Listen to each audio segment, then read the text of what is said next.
Computer basic की ये अपनी पहली क्लास है और इस क्लास में आप कंप्यूटर चलाना बिल्कुल बेसिक से सीखेंगे। तो चलिए आज की क्लास शुरू करते हैं। जैसे कि आप देख पा रहे हो, ये जो स्क्रीन आप देख पा रहे हो इसको डेस्कटॉप बोला जाता है। ठीक है। और जब भी आप कंप्यूटर को स्टार्ट करते हो तो सबसे पहले डेस्कटॉप ही आता है। ठीक है। नीचे जो आप ये देख पा रहे हैं इसको टास्क बार बोला जाता है। ठीक है। ये जो ब्लैक ब्लैक सी लाइन दिख रही है ना, ये यहाँ से लेके और यहाँ तक इसको टास्क बार बोला जाता है। और यहाँ पे ये आप जितने भी आइकन देख पा रहे हैं ये मैंने सॉफ्टवेयर डाल रखे हैं मेरे कंप्यूटर में और उनको मैंने टास्क बार पे पिन कर रखा है। ठीक है। आप जब भी कंप्यूटर चलाते हो तो ये एक इस तरीके से ये देख पा रहे हो ना, ये कर्सर पॉइंटर, तो ये आपके माउस को जिस तरफ मूव करोगे ये उसी तरफ जाएगा। जैसे अभी मैं रिसाइकिल पिन पे लेके आता हूँ। ठीक है। तो ये रिसाइकिल पिन पे आ गया। ये बेकलिंग पे एक फोल्डर बना रखा है मैंने बेकलिंग के नाम से, तो ये इस पे आ गया। अब अगर मैं इस पे राइट क्लिक करूँ, ठीक है, आपके माउस में दो क्लिक होते हैं, एक राइट क्लिक और एक लेफ्ट क्लिक। अब अगर मैं इस पर राइट क्लिक कर दूंगा तो देखो इस फोल्डर से संबंधित कुछ प्रॉपर्टीज आ जाएगी यहाँ पे कि आप इसको इस फोल्डर को ओपन करना चाहते हो, इसको पिन टू क्यूज करना चाहते हो, आप इसको स्कैन करना चाहते हो, या फिर आप इसमें कोई एक्सेस देना चाहते हो। इस तरीके से इसकी सारी प्रॉपर्टीज आ सकती है। आप इसको कट करना चाहते हो, कॉपी करना चाहते हो या सेंड करना चाहते हो। ठीक है। आप इसका शॉर्टकट बनाना चाहते हो या फिर आप इसको डिलीट करना चाहते हो या फिर आप इसका रीनेम करना चाहते हो। तो इस तरीके से आप किसी भी पर्टिकुलर फोल्डर की प्रॉपर्टीज चेंज कर सकते हैं, उसे डिलीट कर सकते हैं, इसे कॉपी कर सकते हैं। इसके लिए आपको क्या करना पड़ेगा, सबसे पहले आपका जो कर्सर है वो कर्सर आपको उस फोल्डर पे लेके जाना पड़ेगा। फोल्डर पे कर्सर लेके जाने के बाद आपको आपके माउस से राइट क्लिक दबाना पड़ेगा। ठीक है। और राइट क्लिक दबाने के बाद आप उसको ओपन करना चाहते हो तो आप इस पे एक बार, अब आपको लेफ्ट क्लिक दबाना है। ठीक है। जैसे आप एक बार लेफ्ट क्लिक दबा दोगे तो आपका वो फोल्डर ओपन हो जाएगा। अब आप इस फोल्डर को क्लोज करना चाहते हो तो आप अपने कीबोर्ड से एल्ट प्लस F4, मतलब एल्ट कीज और F4 दोनों को एक साथ दबाना है। या फिर आप यहाँ पे आपका जो एक कर्सर है आपको कॉर्नर पे ये क्रॉस का दिख रहा है, और जैसे आप इस पे अपना कर्सर लेके जाओगे यहाँ से आपको क्लोज का मतलब ये रेड हो जाएगा। ठीक है। ये इसको आपका जो फोल्डर ओपन होके रहता है उसको क्लोज करने का काम करता है। और जैसे ही आप इस पे लेफ्ट क्लिक करोगे तो आपका फोल्डर क्लोज हो जाएगा। ठीक है। इस तरीके से आप एक फोल्डर को ओपन कर सकते हैं और उसको क्लोज कर सकते हैं। इसके एक तरीका और होता है ओपन करने का, क्या आपको जो फोल्डर ओपन करना है, जैसे मेरे को ये computersclub.com फोल्डर ओपन करना है तो मैं इस पर राइट क्लिक करूंगा, वो भी 2 बार। ठीक है। इस तरीके से, तो ये इस तरीके से भी ओपन हो जाता है। ठीक है। और अब इसको अगर मैं क्लोज करूंगा तो यहाँ से क्लोज पे करके क्लोज कर सकता हूँ। ठीक है। अब इस फोल्डर को मैं एक बार ओपन करता हूँ और आप देख पा रहे हो कि यहाँ से आपको दो ऑप्शन और मिल रहे हैं। ये मिनिमाइज का होता है। ठीक है। और जो ये आपका जो स्क्रीन अभी पूरे डेस्कटॉप को कवर कर रखी है, तो आप जैसे ही इस पर क्लिक करोगे तो ये कुछ इस तरीके की हो जाएगी।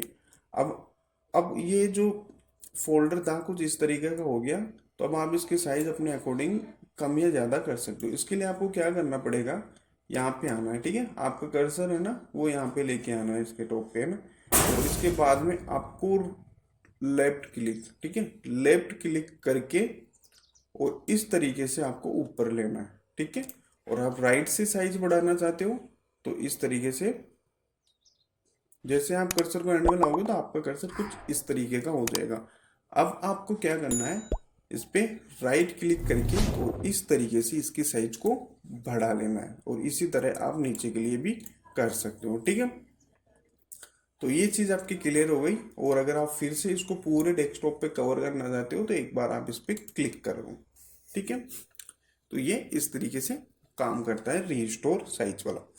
अगला जो ऑप्शन आता है वो आता है मिनिमाइज का। ये क्या काम करता है कि आपका जो फोल्डर है उसको मिनिमाइज करने के काम में करता है। आपका जो कोई फोल्डर हो या आपका कोई सॉफ्टवेयर हो, ये सभी में एक सा ही काम करता है।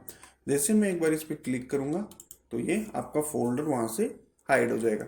मतलब फोल्डर तो ओपन है लेकिन डेस्कटॉप से वो हट जाएगा। और जैसे आप इस पे एक बार कर्सर लेके जाओगे यहाँ पे, तो एक बार आप लेफ्ट क्लिक कर दोगे तो वो फोल्डर फिर से वहीं से ओपन होगा। ठीक है, अगर आप इसको क्लोज करते हो तो फिर से आपको इसको ओपन करना पड़ता है, और अगर आप इसको क्लोज नहीं करते हो, मिनिमाइज करते हो, तो सिंगल क्लिक में ये वहीं से ओपन हो जाएगा। ठीक है,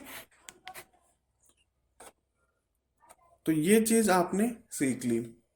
अब आता है कि आप अपने फोल्डर का नाम किस तरीके से चेंज करें। देखिए, फोल्डर का नाम चेंज करने के लिए आपको कर्सर सबसे पहले उस फोल्डर पे लेके आना है। जैसे मैं इसका नाम चेंज करना चाहता हूँ तो मैं एक बार इस पर क्लिक कर दूंगा और आपको लेफ्ट क्लिक करनी है। ठीक है, और जैसे आप लेफ्ट क्लिक करोगे इसके बाद में आपको क्या करना है, या तो आप अपने कीबोर्ड से F2 फ्रेश कर दो। ठीक है, F2 फ्रेश कर दोगे तो भी ये इस तरीके से रिनेम कर सकता है, या फिर आप क्या करोगे, इस पर राइट क्लिक करो। राइट क्लिक करने के बाद आपको यहाँ से रीनेम का ऑप्शन मिल रहा है, और जैसे एक बार आप इस पर क्लिक कर दोगे तो अब इसके बाद आप इस नाम को हटा के और कुछ भी नाम कर सकते हो। इस तरीके से मैंने क्लास 01 के नाम से कर दिया। अब आप देख पा रहे हो क्लास 01 लिखने के बाद आप एंटर दे देना। आपका जो कीबोर्ड है ना, उस कीबोर्ड से आप एंटर दे देना। तो इसके बाद में आपकी जो आप जो इस फोल्डर का नेम चेंज करोगे वो नेम चेंज हो जाएगा। ठीक है, अगली चीज आती है कि आप किसी फोल्डर को कैसे बना सकते हो। तो फोल्डर बनाने के लिए आपको राइट क्लिक करना पड़ेगा। राइट क्लिक करने के बाद आपको न्यू पे जाना है, और न्यू पे जाने के बाद यहाँ से आपको फोल्डर पे आना है। ठीक है, और जैसे ही एक बार आप इस पे क्लिक कर दोगे तो वो आपका फोल्डर बन जाएगा। और अब इसका नाम आप जो भी रखना चाहो, जैसे मैं इसका नाम क्लास 2 कर देता हूँ और यहाँ से मैं एंटर दूंगा, तो इस तरीके से एक फोल्डर बना सकते हो। आप इस फोल्डर को ओपन करके और इस फोल्डर के अंदर भी एक फोल्डर बना सकते हो। तो उसके लिए आपको क्या करना है, राइट क्लिक करना है और न्यू पे जाना है और यहाँ से फोल्डर पे क्लिक करना है। ठीक है, और मैं इसको एंटर दे देता हूँ। अब इस फोल्डर के अंदर भी आपको और फोल्डर बनाने हैं, तो आप सेम मेथड का यूज कर सकते हो। इस तरीके से आप एक फोल्डर के अंदर दूसरा फोल्डर, उसके अंदर और फोल्डर, उसके अंदर और फोल्डर, इस तरीके से आप काफ़ी सारे फोल्डर बना सकते हो। अब आप देख पा रहे हो कि जैसे मेरा सबसे पहला जो फोल्डर था वो क्लास 2 था, फिर उसके बाद में उसके अंदर कौन सा फोल्डर बनाया मैंने, 01 वाला, फिर उसके अंदर कौन सा बनाया मैंने, 02 वाला। अब मैं डायरेक्टली क्लास 2 वाले फोल्डर पे जाना चाहता हूँ, तो इसके लिए मैं यहाँ पे एक बार क्लिक कर दूंगा। तो अब देख पा रहे हो आप क्लास 2 वाले फोल्डर पे आ जाओगे इस तरीके से। ठीक है, और अगर आपको इस फोल्डर को डिलीट करना है, ठीक है, जैसे यहाँ इसके अंदर एक फोल्डर बना हुआ है और ये एक फोल्डर है। ठीक है, अगर आप इस फोल्डर को भी डिलीट करोगे तो इसके अंदर वाला फोल्डर भी डिलीट हो जाएगा। ठीक है, तो इसके लिए आपको क्या करना है, आप या तो अपने कीबोर्ड से डिलीट बटन का यूज कर सकते हो। ठीक है, डिलीट बटन दबा दिया तो इस तरीके से वो डिलीट हो जाएगा। ठीक है, या फिर आप उस पर मैं मैं अब जैसे उस फोल्डर को डिलीट कर दिया मैंने, ठीक है, मैं उस फोल्डर को वापस से लाना चाहता हूँ तो मैं Ctrl Z का यूज कर सकता हूँ। ठीक है, और एक तरीका होता है इसको डिलीट करने का कि आपको राइट क्लिक करना है। ठीक है, राइट क्लिक करने के बाद आपको यहाँ से डिलीट का ऑप्शन दिख रहा होगा, ये वाला। ठीक है, तो इस ऑप्शन पे क्लिक करना है, तो इस तरीके से आपका ये फोल्डर डिलीट हो जाएगा। ठीक है, तो इस क्लास में आपने केवल बेसिक सी इंफॉर्मेशन ली है।